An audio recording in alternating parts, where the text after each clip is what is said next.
muri uyu mwanya twatumiye umwe mu banyapolitiki b'abanyarwanda bayimazemo igihe ubu ari hanze y'igihugu. Nitwa Faustin Twagiramungu, nkaba narabaye mu Rwanda nyobora ishyaka MDR ubu ryaciwe. Hanyuma yaho nako mbere yaho nabanje no kuba minisitiri w'intebe kuva muri 1994 kugeza muri 1995 mu kwezi kwa munani.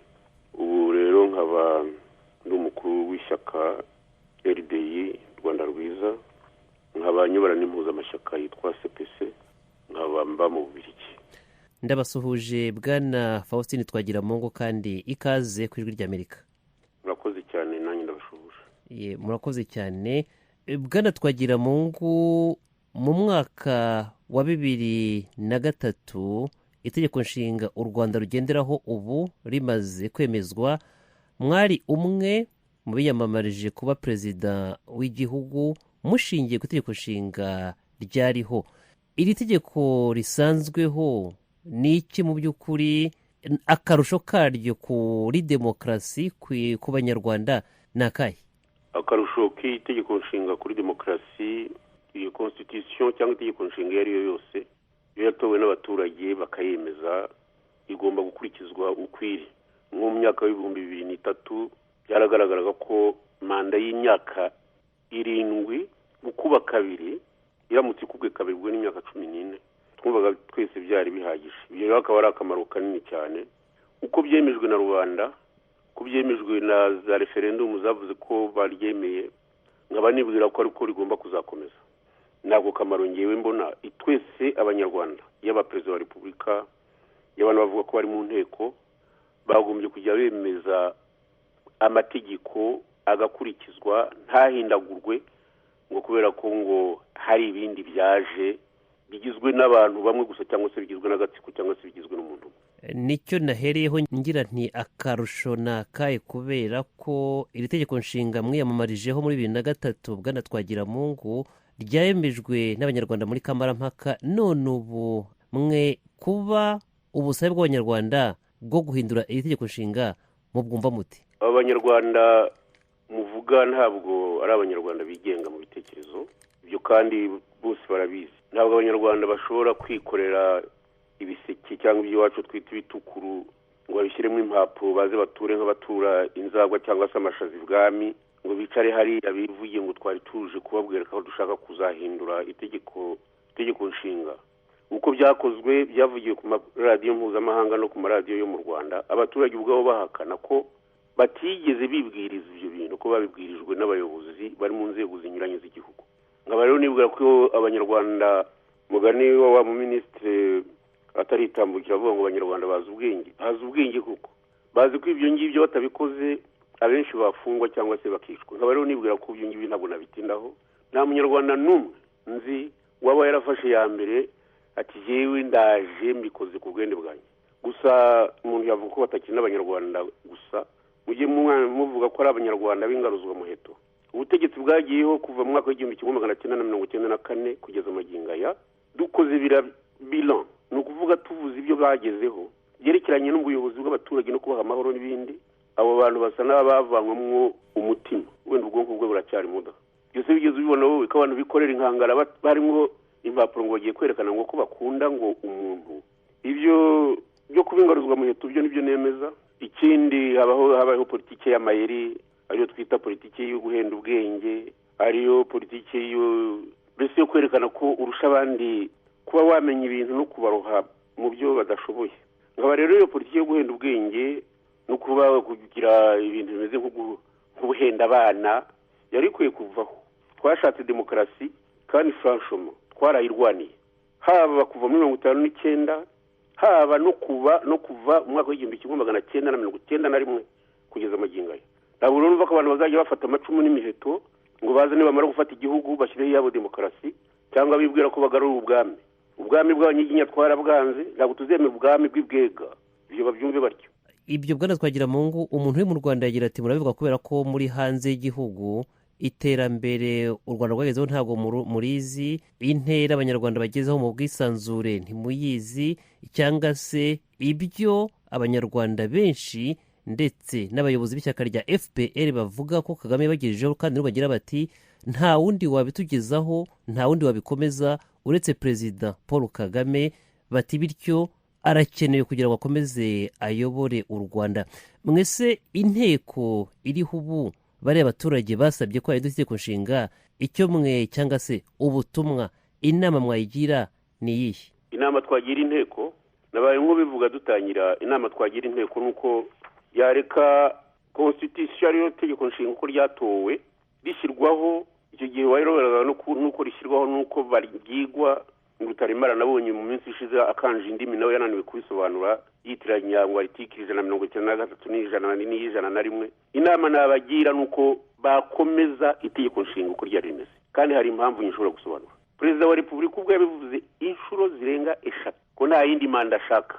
Byaje kugenda bitese noneho ngo yemere kandi yemeze ko izo manda zigomba guhinduka. Ese kuki umuntu yakuva ko ari wenyine ushobora kuyobora igihugu wenyine?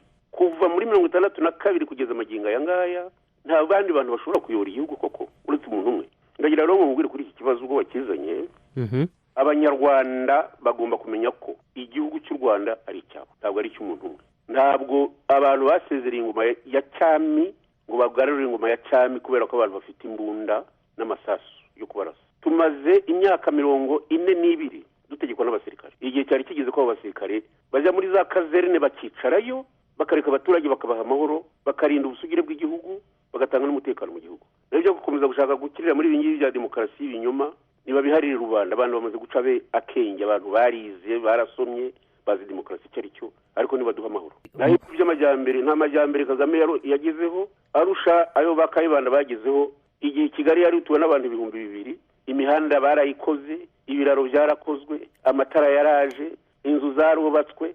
Abandi ba Kagame baje bafatiraho abandi bagejeje. Nta kintu mbona Kagame yakoze cy'igitangaza. Ibyo yaba yarakoze nibiterwa n'ibyo basahuye muri Kongo, ntabwo ari iby'ubukungu bw'u Rwanda cyangwa se ibyo bahabwa n'abazungu. Kagame yari afite banki yo kubaka ibyo bintu byose. Ibyo rero ntabwo bajya babikanyisha. Muragira muti demokarasi, ariko demokarasi ni ubutegetsi bw'abaturage, demokarasi ni icyo abaturage bihitiyemo.